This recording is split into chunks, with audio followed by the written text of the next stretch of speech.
The latest federal budget report is out, and the numbers are in. But what do they mean for you and your investments? We've combed through the report to provide you with the most up-to-date information and expert commentary. Don't wait, visit themarketmindset.ca today and stay ahead of the curve.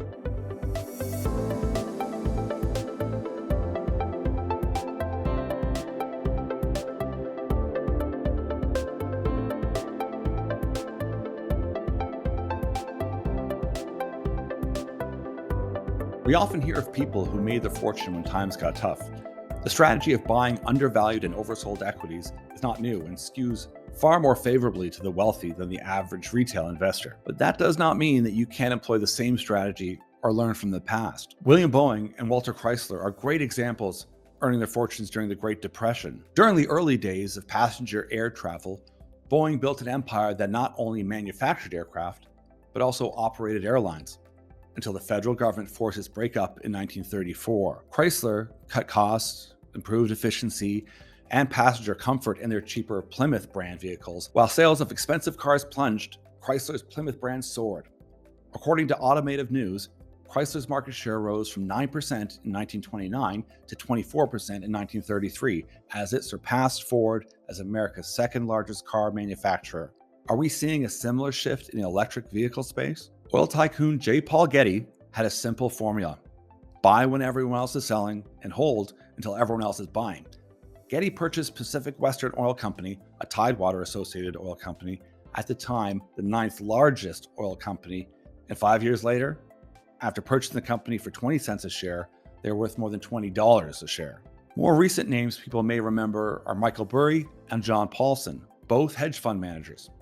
Here at The Market Mindset, we frequently reference the best-selling book and Academy Award-winning film, The Big Short, which is about them and several other notable players in the credit default swap and mortgage market meltdown of 2008. Michael Burry is a central figure in both the book and the film.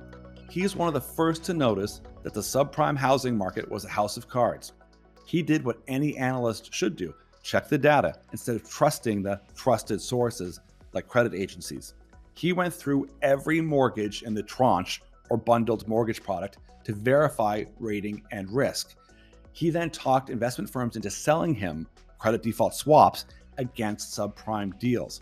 Once the deals failed, Burry's bet came due. He personally made $100 million, while his firm, Scion Capital, had made roughly $700 million.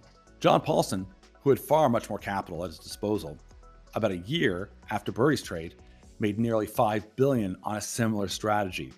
We see many similarities in the crypto fraud and pump and dumps, notably FTX Capital, where so many assumed that someone else had done the research and that the trusted sources were, well, trustworthy. The most notable and recognized investing name is Warren Buffett, whose quote, "Be fearful when others are greedy and be greedy when others are fearful," rings so true in my mind today.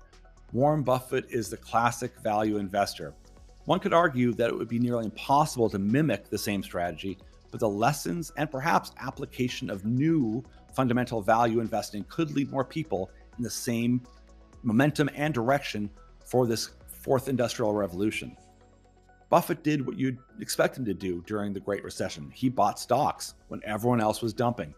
Now, he could do this because he bought cash flow positive businesses in sectors that he understood.